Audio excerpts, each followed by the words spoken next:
Welcome to our channel GS bro. இன்னைக்கு கிளாஸில் advance மேக்ஸில் ட்ரிக்னாமெட்ரி பார்க்கலாம். ஸோ ட்ரிக்னாமெட்ரியில் இதுதான் ஃபஸ்ட்டு கிளாஸு. ஸோ இனி வரக்கூடிய கிளாஸில் எல்லாமே இந்த மொத்த ட்ரிக்னாமெட்ரியும் நம்ம எஸ்எஸ்சி அண்ட் ரயில்வேக்கு தேவையான ஹோல் ட்ரிக்னாமெட்ரி ஃபுல்லாக கவர் பண்ணிடலாம். ஸோ இதான் ஃபஸ்ட்டு கிளாஸு. இது வந்து ஃபுல்லாக பேசிக்காக தான் இருக்கும்.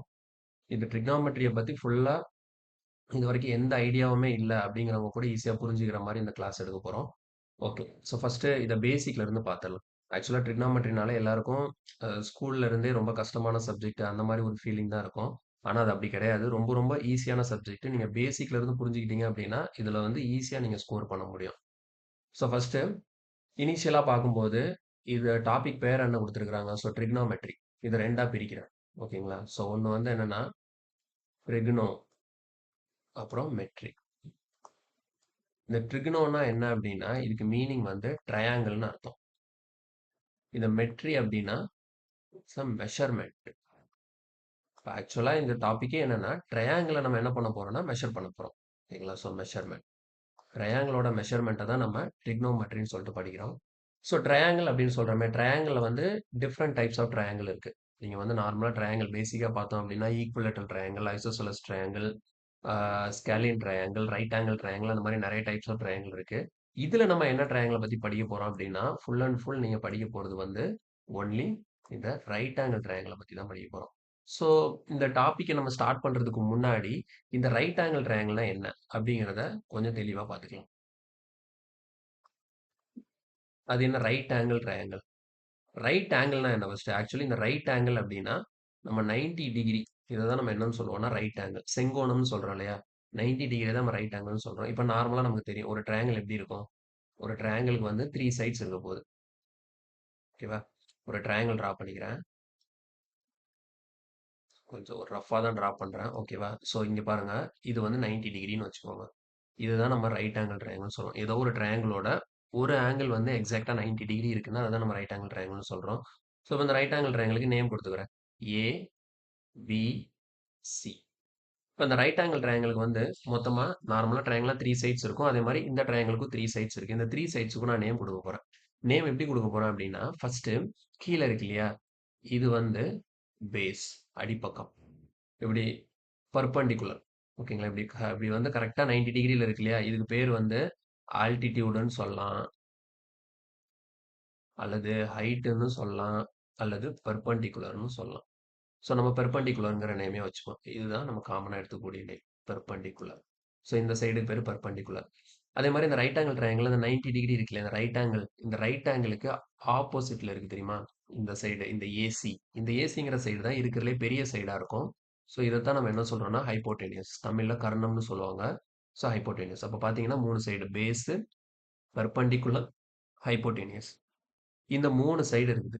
ஸோ, இப்ப இந்த 3 சைட வச்சு நம்ம என்ன பண்ண போறோம் அப்டின்னா, இந்த ரைட் ஆங்கிள் ட்ரையாங்கிள்ல யூஸ் பண்ணக்கூடிய முக்கியமான ஒரு தியரம் இருக்கு. என்னன்னா, பித்தாகோரஸ் தியரம். பித்தாகோரஸ் தியரம் எல்லாரும் படிச்சிருப்பீங்க. நான் இருந்தாலும் உங்களுக்கு சொல்றேன். பித்தாகோரஸ் தியரம் வந்து என்ன சொல்லியிருப்பாங்க அப்டின்னா, ஒரு right angle triangle. So, Pythagoras theorem எங்க அப்ளை பண்ண முடியும்னா, ரைட் ஆங்கிள் ட்ரையாங்கிள்ல மட்டும் தான் அப்ளை பண்ண முடியும்.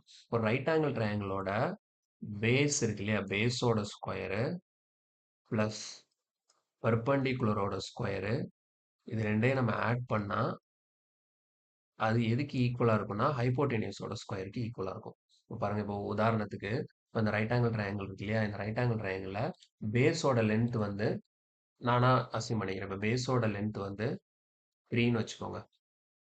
பெர்பெண்டிகுலரோட லென்த் வந்து 4ன்னு வச்சுக்கோங்க. ஹைப்போடென்யூஸோட லென்த் வந்து 5ன்னு வச்சுக்கோங்க.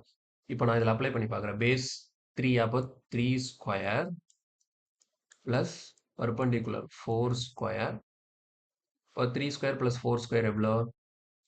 3 ஸ்கொயர் வந்து 9 4 ஸ்கொயர் வந்து 60 ஈக்குவல் டு எவ்வளோ 25. இப்போ 25ங்கிறது எதுக்கு ஈக்குவலா இருக்கணும்? ஹைப்போடென்யூஸோட ஸ்கொயருக்கு ஈக்குவலா இருக்கும். ஹைப்போடென்யூஸ் என்ன 5.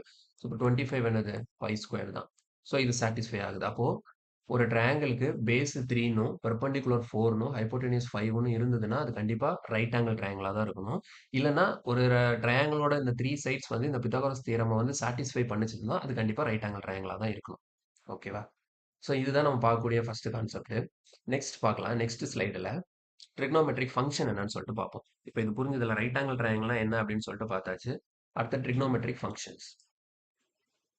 இந்த ட்ரிக்னோமெட்ரிக் ஃபங்க்ஷன்ஸ் இது பார்த்தீங்க அப்படின்னா, இதுதான் இந்த சாப்டர்ல மெயின் பார்ட்டே. இப்ப நார்மலா பார்த்தீங்கன்னா, டோட்டலா 6 ஃபங்ஷன்ஸ் இருக்கு. இந்த 6 ஃபங்ஷன 2ஆ பிரிப்போம். ஒண்ணு வந்து பிரைமரி ஃபங்ஷன்ஸ், இன்னொன்னு secondary functions R derived functions. அது என்ன டிரைவ்டு ஃபங்ஷன் சொல்றேன். இப்போ பிரைமரி ஃபங்ஷன் பார்த்தீங்கன்னா, ஸோ ஃபர்ஸ்ட் 1 சைன், ரெண்டாவது கொசைன், மூணாவது டான்ஜென்ட். ஓகேவா? இத சைன், இத ஷார்ட்டா சைன் அப்படின்னு சொல்லுவோம். கொசைன் இத ஷார்ட்டா வந்து என்ன சொல்லுவோம்? காஸ் அப்படின்னு சொல்லுவோம். டான்ஜென்ட் இத ஷார்ட்டா டான் அப்படின்னு சொல்லுவோம். ஓகேங்களா? ஸோ இதுதான் பிரைமரி ஃபங்ஷன். இந்த செகண்டரி ஃபங்ஷன் ஓகேங்களா? ஸோ பிரைமரி ஃபங்ஷன் 3 இருக்கா? அதே மாதிரி செகண்டரி ஃபங்ஷன்ல 3 இருக்கு. இந்த செகண்டரி ஃபங்ஷன் என்னலாம் அப்படின்னு பார்த்தீங்கன்னா, ஸோ ஃபர்ஸ்ட் ஒன் கொசிகென்ட், ரெண்டாவது சீகென்ட், மூணாவது கோடான்ஜென்ட். இதை ஏன் நம்ம செகண்டரி ஃபங்ஷன் சொல்றோம் அப்படின்னா, நான் சொல்றேன். இந்த கொசிகென்ட் இருக்கு இல்லையா? இதை நம்ம ஷார்ட்டா என்ன சொல்லுவோம்னா, கொசெக் அப்படின்னு சொல்லுவோம். இந்த சீக்கென்ட்டை செக் அல்லது சீக்கென்ட் தீட்டா சீக் அப்படின்னு சொல்லுவோம். Sec or sec. இந்த கோடான்ஜென்ட்டை ஷார்ட்டா காட் அப்படின்னு சொல்றோம். ஓகேவா? இப்போ இந்த டிரைவ்டு ஃபங்ஷன், இந்த செகண்டரி ஃபங்ஷன் இந்த 3 சொல்றேன் இல்லையா? இந்த 3ம் இந்த பிரைமரி ஃபங்ஷன்ல இருந்து டிரைவ் ஆகி வர்றதுனால, இதுல இருந்து இந்த ஃபங்ஷன் உருவாகுறதுனால, இதை நம்ம வந்து செகண்டரி ஃபங்ஷன் சொல்றோம். இப்போ ஆக்சுவலா இங்க குடுத்திருக்கிற இந்த 6 ஃபங்ஷனுமே என்ன? இது என்ன அப்படின்னு பார்த்தீங்கன்னா, இந்த ஃபங்ஷன் எல்லாமே என்ன பண்ணுது அப்படின்னா, அந்த ட்ரையாங்கிளுக்கு 3 சைட்ஸ் பார்த்தோம்ல. இது வந்து அந்த 3 சைட்ஸோட ரேஷியோவை ரெப்ரசன்ட் பண்ணுது. Represents the ratio of 3 sides of right angle triangle. அந்த ட்ரையாங்கிளோட 3 சைட்ஸ் இருக்கு இல்லையா? அதுக்கான ரேஷியோவை ரெப்ரசன்ட் பண்றது தான் இந்த 6 ஃபங்ஷனுமே. ஸோ ஒவ்வொரு ஃபங்ஷனுமே வந்து நம்ம வந்து சும்மா எழுத மாட்டோம். இப்ப வெறும் சைன் சொல்லிட்டு எழுத மாட்டோம். இப்ப இந்த சைன் அப்படின்னு எழுதுறோம்னா, அது பக்கத்துல தீட்டான்னு போடுவோம். ஸோ இந்த தீட்டாங்கிறது என்ன அப்படின்னா, ஆங்கிள். ஸோ ஆங்கிள்லாம் நமக்கு தெரியும். ஆங்கிள்லாம் என்னது? 0 degree, 40 degree, 60 degree, 90 degree, 180 degree. So இந்த மாரி ஏதாவது ஒரு ஆங்கிள் தான் அந்த இடத்துல வரும். ஸோ அப்போ நம்ம ட்ரிக்னோமெட்ரிக் ஃபங்ஷன சும்மா எழுத முடியாது. ட்ரிக்னோமெட்ரிக் ஃபங்ஷன எப்பவுமே ஒரு ஆங்கிளோட சேர்த்து தான் எழுதணும். ஓகேவா? இப்போ தனியா ஃபங்ஷன்னா என்னன்னு பார்த்தாச்சு. ரைட் ஆங்கிள் ட்ரையாங்கிள்னா என்னன்னு பார்த்தாச்சு. இப்ப இந்த ரைட் ஆங்கிள் ட்ரையாங்கிளையும், இந்த ட்ரிக்னோமெட்ரிக் ஃபங்ஷனையும் நம்ம கம்பைன் பண்ணி பார்க்கலாம். என்ன வருதுன்னு சொல்லிட்டு. ஸோ இப்ப இதுல வந்து ஃபர்ஸ்ட் ஒரு ட்ரையாங்கிள் டிரா பண்ணிக்கிறேன். ஒரு ரைட் ஆங்கிள் ட்ரையாங்கிள் இருக்குன்னு வச்சுக்கோங்க. ஸோ ரஃப்பா வரையறதுனால கொஞ்சம் மோசமா தான் இருக்குது. அட்ஜஸ்ட் பண்ணிக்கோங்க. So AB, C. இது வந்து ரைட் ஆங்கிள் 90 டிகிரின்னு சொல்லிட்டு வச்சாச்சு. ஸோ இது வந்து என்னது? பேஸு. இது வந்து என்னது? பெர்பெண்டிகுலர். இது வந்து ஹைப்போடென்யூஸ்.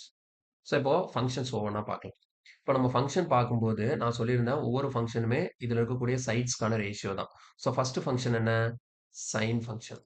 So sine theta. இப்போ தீட்டான்னு நான் போட்டேன். இந்த தீட்டா இதில் எங்க இருக்கு? இந்த ரைட் ஆங்கிள் ட்ரையாங்கிள் தீட்டா எங்க இருக்கு அப்படின்னு பார்த்தீங்கன்னா, இந்த 90 டிகிரியை விட்டுருங்க. ஒண்ணு இந்த சிய நான் தீட்டான்னு எடுத்துக்கலாம். அல்லது இந்த ஏய தீட்டான்னு எடுத்துக்கலாம். எதனால நீங்க தீட்டான்னு எடுத்துக்கலாம். ஆனா இந்த தீட்டாவோட பொசிஷன பொறுத்து கரெக்ட்டா நீங்க வந்து சைடு அந்த ரேஷியோ எடுத்து எழுதணும். இப்ப நான் வந்து தீட்டா இந்த சிங்கிற பாயிண்ட் இருக்கு இல்லையா? இந்த இடத்துல நான் தீட்டாவ போட்டிருக்கிறேன். இப்ப நான் என்ன பண்றேன்னு பாருங்க. இப்போ சைன் அப்படின்னா என்ன அப்படின்னா, சைன் தீட்டா. எந்த 2 சைடுக்கான ரேஷியோ அப்படின்னு பார்த்தீங்கன்னா, opposite side divided by sorry. Opposite side divided by hypotenuse. Opposite side divided by hypotenuse. Opposite side divided by hypotenuse. இந்த cos theta அப்படிங்கிறது எது அப்படின்னா adjacent side divided by hypotenuse. tan thetaங்கிறது ஆக்சுவலா tan thetaங்கிறது என்ன அப்படின்னா tan theta எப்படி எழுதிக்கலாம் அப்படின்னா sin theta by cos theta. tan thetaங்கிறது sin theta by cos thetaவை தான் நம்ம tan thetaன்னு எழுதுறோம். ஸோ சைனை நம்ம மேல என்ன எழுதியிருக்கிறோம்? Opposite divided by hypotenuse. காஸ்னா adjacent divided by hypotenuse. So இதில் ஹைப்போடெனியஸ் கேன்சல் ஆகிடும். அப்போ ஃபைனலாக பார்த்தீங்கன்னா tan தீட்டாவோட ரேஷியோ எப்படி வருதுன்னா opposite side divided by adjacent சைடுன்னு வரும். சரி, ஓகே. இப்போ இந்த இடத்துல பேஸு பெர்பெண்டிகுலர் ஹைப்போடெனியஸ்னு கொடுத்துருக்கிறேன். ஆனால் இந்த இடத்துல பார்த்தீங்கன்னா ஆப்போசிட் சைடு adjacent சைடுன்னு வருது அப்படின்னு பார்த்தீங்கன்னா இதுதான் முக்கியமான பாயிண்ட். இந்த தீட்டாவோட பொசிஷனை வச்சு தான் எது ஆப்போசிட் சைடு எது adjacent சைடுங்கிறத நம்ம கண்டுபிடிக்கணும். இப்போ நான் தீட்டா இந்த ட்ரையாங்கிள் எங்க போட்டிருக்கிறேன், இந்த சிங்கிற இடத்துல போட்டிருக்கேன். இப்போ இந்த தீட்டாக்கு ஆப்போசிட்ல என்ன இருக்குதோ, ஓகேங்களா? ஸோ இதுதான் நமக்கு ஆப்போசிட் சைடா இருக்கும். அந்த அதர் சைடு adjacent சைடா இருக்கும். ஹைப்போடெனியஸோட பொசிஷன் எப்பவுமே மாறாது. அது எப்பவுமே ஹைப்போடெனியஸ் தான் ஒரு ரைட் ஆங்கிள் ட்ரையாங்கிள் இருக்கிறதுலே பெரிய சைடா இருக்கும். அதோட பொசிஷன் எங்க இருக்கும்னா எக்ஸாக்டா அந்த 90 டிகிரிக்கு ஆப்போசிட்ல இருக்கிறதா ஹைப்போடெனியஸா இருக்கும். மத்த 2 சைடுல தான் ஒண்ணு பேஸ்ன்னு சொன்னேன், பெர்பெண்டிகுலர்னு சொன்னேன். பட் ஆனா எது ஆப்போசிட் எது அட்ஜசன்ட்ங்கிறது இந்த தீட்டாவோட பொசிஷனை பொறுத்து தான் வேரி ஆகும். ஓகேங்களா? அப்ப இந்த இடத்துல பாருங்க, sin தீட்டாங்கிறது ஆப்போசிட் பை ஹைப்போடெனியூஸ்னு கொடுத்துருக்கிறேன். இப்போ நான் இப்போ இந்த டயகிராம்ல என்ன பொறுத்த வரைக்கும் ஆப்போசிட் சைடு என்னது? நான் தீட்டாவோட பொசிஷன் வச்சு பார்க்கும்போது ஆப்போசிட் சைடு வந்து என்னது? ஏபி. ஹைப்போடெனியஸ் என்ன? ஏசி. அட்ஜசன்ட் சைடு என்ன? பிசி. ஹைப்போடெனியஸ் வந்து ஏசி. tan தீட்டா எழுதும்போது என்ன வரும்? ஆப்போசிட் என்ன? ஏபி. அட்ஜசன்ட் என்ன? பிசி. ஸோ இந்த மாதிரி எழுதணும். ஓகேங்களா? ஸோ புரியுதா? இப்போ இதே இது பாருங்க. இப்போ நான் இந்த இடத்துல தீட்டா இந்த இந்த இடத்துல ஒரு வேளை நான் தீட்டா இப்போ நான் தீட்டா இங்கே எடுத்திருக்கிறேன். இப்போ நான் இதை தீட்டான்னு கொடுக்காம ஒரு டிஃபரன்ஸ் பண்றதுக்காக தீட்டாக்கு பதிலாக என்ன எடுத்துக்கிறேன்? இது ஆல்ஃபான்னு எடுத்துக்கிறேன். ஓகேங்களா? இப்போ நான் இந்த இடத்துல சைன் ஆல்ஃபா எழுதுறேன். இப்போ சைன் ஆல்ஃபா இப்போ தீட்டாக்கு பதிலாக இங்கே ஆல்ஃபா இருக்கு. அப்போ நான் இந்த ஆல்ஃபாவோட பொசிஷனை வச்சு தான் எது ஆப்போசிட் எது அட்ஜசன்ட்டுங்கிறத நான் வந்து டிசைட் பண்ண முடியும். ஓகேவா? புரிஞ்சுதா? நான் ஆல்ஃபாவோட பொசிஷனை வச்சு தான் எது ஆப்போசிட் எது அட்ஜசன்ட்னு சொல்ல முடியும். அப்போ இந்த ஆல்ஃபா இருக்கு இல்லையா? இந்த ஆல்ஃபாக்கு ஆப்போசிட்ல என்ன இருக்குதோ அதுதான் இப்போ நமக்கு ஆப்போசிட் சைடா இருக்கும். இப்போ இது என்னவா மாறிடும்? அட்ஜசன்ட் சைடா மாறிடும். ஓகேங்களா? ஸோ அப்போ சைன் ஆல்ஃபா எழுதும்போது ஆப்போசிட் சைடு உங்களுக்கு என்னவா இருக்கும்? பிசி. ஹைப்போடெனியஸ் மாற போறதில்ல ஏசி. அதே மாதிரி காஸ் ஆல்ஃபா எழுதும்போது அட்ஜசன்ட் சைடு என்னவா இருக்கு உங்களுக்கு? ஏபின்னு இருக்கு. ஹைப்போடெனியஸ் ஏசின்னு இருக்கு. அதே மாதிரி tan ஆல்ஃபா எழுதும்போது ஆப்போசிட் என்னவா இருக்கும்? பிசின்னு இருக்கும். அட்ஜசன்ட் என்னவா இருக்கும்? ஏபின்னு இருக்கும். ஓகேவா? ஸோ டிஃபரன்ஷியேட் பண்ணி பார்க்க முடியுதுல்ல? அப்போ நீங்க வந்து பிளைண்டா படிக்கக்கூடாது. சும்மா என்ன சொல்லியிருப்பாங்க, சில இதுல என்ன சொல்றாங்க அப்படின்னா, சைன் தீட்டா அப்படின்னாலே அ இந்த இது இருக்கு இல்லையா? Perpendicular divided by hypotenuse. கா காஸ் தீட்டா அப்படின்னா, ஆ பேஸ் டிவைடட் பை ஹைப்போடெனியஸ்ன்னு சொல்லி முடிச்சுடுறாங்க. ஸோ அந்த மாரி கிடையாது. இந்த ஆப்போசிட் பை ஹைப்போடெனியஸ் தான் கரெக்ட்டான அந்த ரேஷியோ. இந்த ஆப்போசிட் அண்ட் அட்ஜசன்ட் வந்து தீட்டாவோட பொசிஷன பொறுத்து நமக்கு சேஞ்ச் ஆயிட்டே இருக்கும். ஸோ இதுதான் பிரைமரி ஃபங்ஷன். ஓகே. அடுத்து நெக்ஸ்ட் இதுல இருந்து செகண்டரி ஃபங்ஷன் என்னன்னு பார்க்கலாம். சரி, ஓகே. செகண்டரி ஃபங்ஷன்ல வந்து ஃபர்ஸ்ட் ஃபங்ஷன் என்ன? Cosecant theta. இந்த கொசிகென்ட் தீட்டாங்கிறது என்ன அப்படின்னா, சைன் தீட்டாவோட ரெசிப்ரோக்கல். ஸோ 1 பை சைன் தீட்டாவை தான் நம்ம 1 பை சைன் தீட்டாவை தான் நம்ம கொசிகென்ட் தீட்டான்னு சொல்றோம். அப்போ சைன் தீட்டாக்கு வந்து எந்த 2க்குமான ரேஷியோ இருந்தது? ஆப்போசிட் பை ஹைப்போடெனியஸ் இருந்ததுல்ல. அப்போ இது எப்படி இருக்கும்னா, ஹைப்போடெனியஸ் டிவைடட் பை ஆப்போசிட். அப்படியே அதோட ரெசிப்ரோக்கல். அடுத்து நெக்ஸ்ட் பாருங்க, சீகென்ட் தீட்டா. சீகண்ட் தீட்டாங்கிறது காசோட இன்வர்ஸ். காசோட தலைகீழி தான் சீகண்ட் தீட்டா. அப்ப காஸ்க்கு வந்து அட்ஜசன்ட் பை ஹைப்போடெனியஸ் இருந்ததுல்ல. அப்ப இங்க வந்து hypotenuse divided by adjacent side. அடுத்து நெக்ஸ்ட் சாரி காட் தீட்டா. அடுத்து நெக்ஸ்ட் வந்து காட் தீட்டா. காட் தீட்டா பாருங்க, காட் தீட்டா எப்படி எழுதுறதுன்னு சொல்லிட்டு. காட் தீட்டாங்கிறது என்னது? எதோட ரெசிப்ரோக்கலா இருக்கும்? கண்டிப்பா டேனோட ரெசிப்ரோக்கலா இருக்கும். So cot theta equal to 1 by tan theta. அப்ப டேனை நம்ம எப்படி எழுதணும்? சைன் பை காஸ்ன்னு எழுதணுமா? அப்போ காட் எப்படி எழுதிக்கலாம்? காஸ் பை சைன் எழுதிக்கலாம். அப்போ காட் தீட்டாங்கிறத 1 பை tan தீட்டான்னு எழுதலாம், அல்லது காஸ் பை சைன் எழுதலாம். இப்போ ரேஷியோ பார்த்தீங்கன்னா எப்படி வரும்? ரேஷியோ எப்படி வரும்? காட் தீட்டாக்கு எப்படி வரும் ரேஷியோ?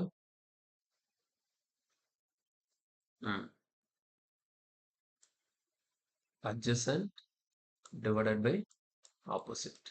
ஓகேவா? ஸோ tan தீட்டாக்கு எப்படி வந்துச்சு? ஆப்போசிட் பை அட்ஜசன்ட் வந்தது. அப்போ காட் தீட்டாக்கு அட்ஜசன்ட் சைடுக்கும் ஆப்போசிட் சைடுக்குமான ரேஷியோ தான் நம்ம காட் தீட்டான்னு சொல்றோம். கிளியரா புரிஞ்சுதா? இப்போ ட்ரிக்னோமெட்ரிக் ஃபங்க்ஷன்ங்கிறது ஒரு ட்ரையாங்கிளை வச்சு நம்ம எழுதுறது தான். இப்போ நான் சிம்பிளா புரியறதுக்காக ஒரு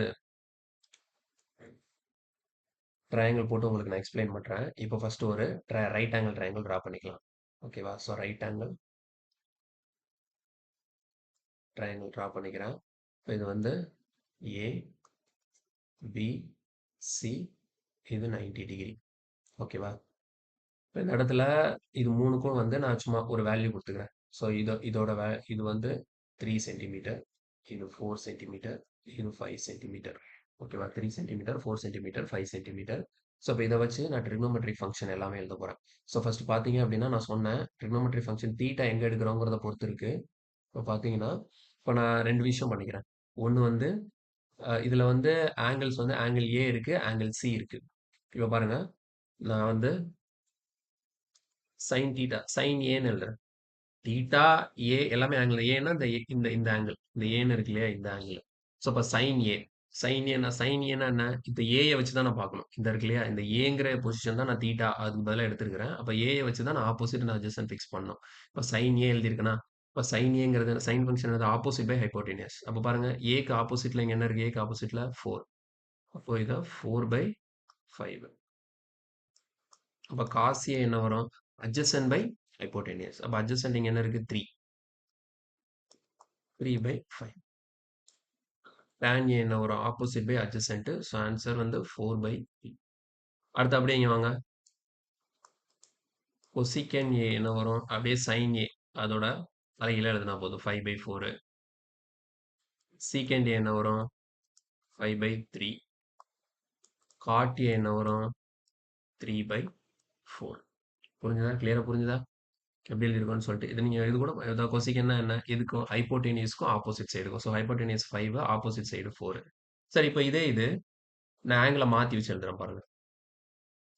இப்போ இதே ஃபங்க்ஷன் தான் சியை வச்சு எழுதுவோம்.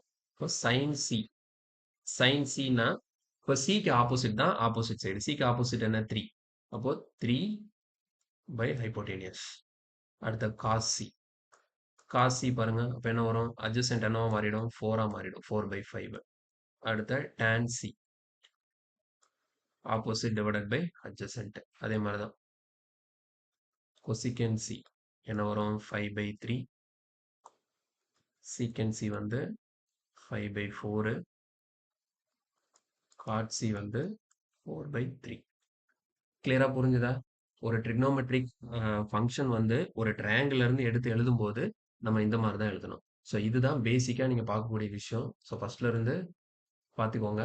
நமக்கு வந்து ட்ரிக்னோமெட்ரியில யூஸ் பண்ணக்கூடிய ட்ரையாங்கிள் பார்த்தீங்கன்னா right angle triangle. So right angle triangle இருந்து எப்படி ட்ரிக்னோமெட்ரிக் ஃபங்க்ஷன்ஸ் என்னென்ன ஃபங்க்ஷன்ஸ் எல்லாம் இருக்குன்னு சொல்லிட்டு பார்த்தோம். ஸோ அடுத்த நெக்ஸ்ட் அதை வச்சு ஒரு ட்ரையாங்கிளோட கனெக்ட் பண்ணி எப்படி ஒவ்வொரு ஃபங்க்ஷனும் எப்படி ஒர்க் ஆகுது அது எது எதுக்கான ரேஷியோன்னு சொல்லிட்டு பார்த்துருக்குறோம். நெக்ஸ்ட் அதோட வேல்யூஸ் எல்லாமே ஒரு ட்ரையாங்கிளில் எக்ஸாம்பிளாக போட்டு காட்டியிருக்கிறோம். ஸோ இதுதான் பேசிக்காக உள்ளது. இப்போதைக்கு நம்ம சம் எதுவுமே பார்க்கல. ஓகேங்களா? இப்போ புரிஞ்சுக்கிட்டோம். இந்த சைனா என்ன, காஸ்னா என்ன, டேன்னா என்னன்னு சொல்லிட்டு. இப்போ இதை வச்சு நம்ம இனி வரப்போற கிளாஸ்ல இதுக்கு அடுத்த கொஸ்டின்ஸ் எல்லாம் பார்க்கலாம். ப்ரீவியஸ் இயர்ல கேட்ட கொஸ்டின் எல்லாமே நம்ம சால்வ் பண்ணலாம். ஓகே, நெக்ஸ்ட் கிளாஸ்ல நம்ம மீட் பண்ணுவோம். தேங்க்யூ.